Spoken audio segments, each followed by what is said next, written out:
Halo Moxmania semuanya, ya setelah 5 bulan dari perilisan Realme Narzo 20 series, akhirnya di seri Narzo ini punya penerusnya juga. Gue sempat berpikir kayaknya di seri Narzo nggak bakal keluarin lagi seri-seri selanjutnya, ternyata hadir lagi.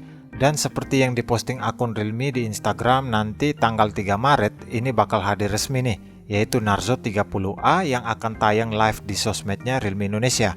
Oh ya, seperti yang kita tahu, Narzo ini emang hadir untuk pasar entry level. Dan tentunya di atas kertas Narzo 30A ini bakal bersaing ketat dengan Poco M3 dan Redmi 90 yang kita udah pernah bahas di video sebelumnya. Bagi yang belum nonton, cek linknya di atas ya. Tapi menurut Direktur Manajer Realme Indonesia, katanya di Narzo 30A ini hadir untuk permintaan gamer yang ingin smartphone gaming dengan performa dan harga yang terbaik di kelasnya.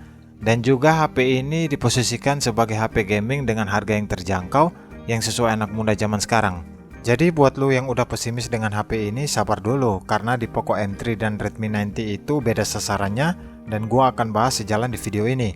Makanya di pihak Realme berani memasang komponen gaming HP kelas menengah dan menggunakan konsep gaming 8-bit di HP Narzo 30A ini. Nah, mau tahu aja spek dan fitur yang diberikan dari Narzo 30A ini? Sebelum itu, bagi yang belum subscribe, jangan lupa tekan tombol merahnya berupa loncengnya juga ya. Oke, check it out.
Pertama kita lihat dari segi tampilan belakangnya dulu deh. Untuk desainnya ini punya tampilan yang baru dan fresh abis.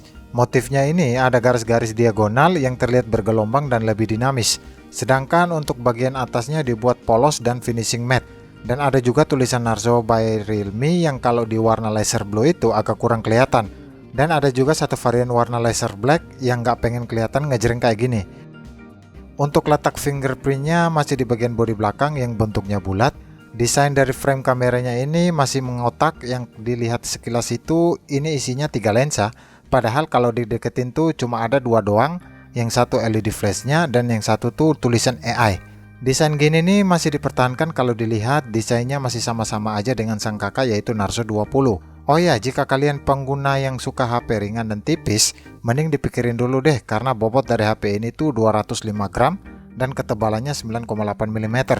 Tapi grip di HP ini kalau dipegang satu tangan masih nyaman dan tidak licin berkat finishing doff-nya dan bahan yang dipakai masih polikarbonat yang solid banget. Respon dari fingerprintnya ini pun cepat-cepat aja. Untuk bagian bawah HP ada grill speaker, USB Type-C dan jack audio. Untuk SIM tray-nya ada di bagian kiri HP yang tipenya tuh dedicated 3 slot, 2 nano SIM dan 1 kartu memori. Dan untuk di bagian depan dia punya layar 6,5 inci dengan panel IPS LCD yang resolusinya tuh cuma HD Plus aja. Ya, soalnya di HP ini lebih memilih ningkatin performa daripada segi layarnya. Emang sih di layar Full HD Plus itu lebih bagus, tapi emang harus ada yang dikorbanin untuk mendapatkan performa gaming yang lebih optimal. Dan bagusnya dari layar HD Plus itu sudah lebih hemat daya daripada layar yang udah Full HD Plus tapi performanya nggak seimbang. Kan gak enak banget tuh udah seru-seru main hasilnya nggak optimal.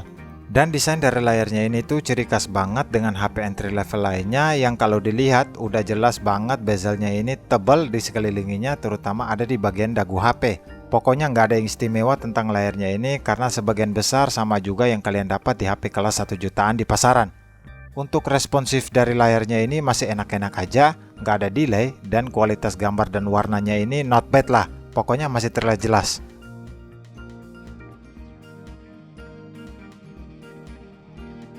Untuk segi kameranya sendiri tuh HP ini membawa setup 2 kamera aja.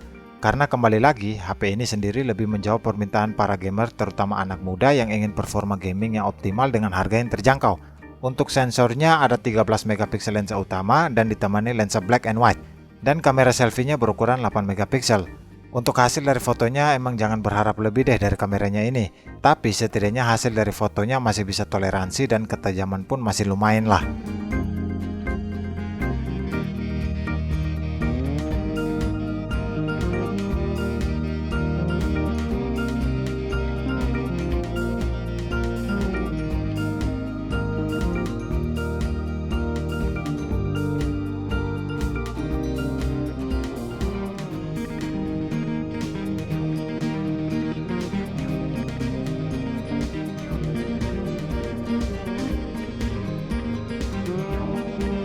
Dan yang menjadi patokan utama dari HP ini tuh ada di chipsetnya yang bisa diandalkan. Dengan membawa chipset dari MediaTek Helio G85 octa-core dengan fabrikasi 12 nanometer. Untuk chipset ini gue bisa bilang Realme cukup berani. Karena kebanyakan HP yang memakai chipset ini tuh ada di pasar mid-range, salah satunya di Redmi Note 9. Nah ini malah nongol di HP 1 jutaan. Ngomong soal chipsetnya, emang kalau di harga 1 jutaan ini sih gila banget. Secara kebanyakan HP entry level tuh malah jual kamera dan baterainya doang. Dan pasti banyak juga komen kalau dibilang bersaing dengan Poco M3 dan Redmi 90. Tapi kalau menurut gua sih emang sama-sama ada di pasar entry level, tapi sasarannya yang berbeda.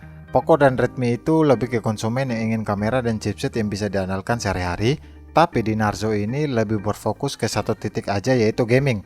Dan masih soal chipset, di Helio G85 ini kalau dibandingkan dengan Snapdragon 662 punyanya Redmi 90 dan Poco M3 itu kalian nilai aja sendiri deh.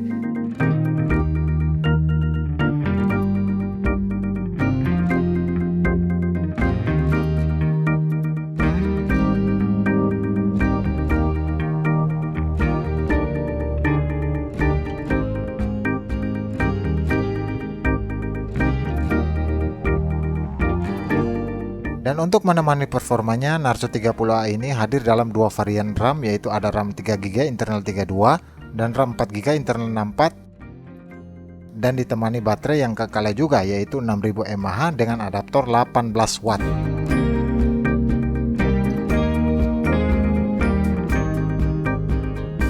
Simpulannya, untuk HP ini di atas kertas tampak seperti HP bagus dengan harga yang murah banget. Tapi kembali lagi nih, HP ini hanya dibuat yang berfokus pada performa gaming, bukan berarti nggak bisa buat sosmedan dan lain-lain.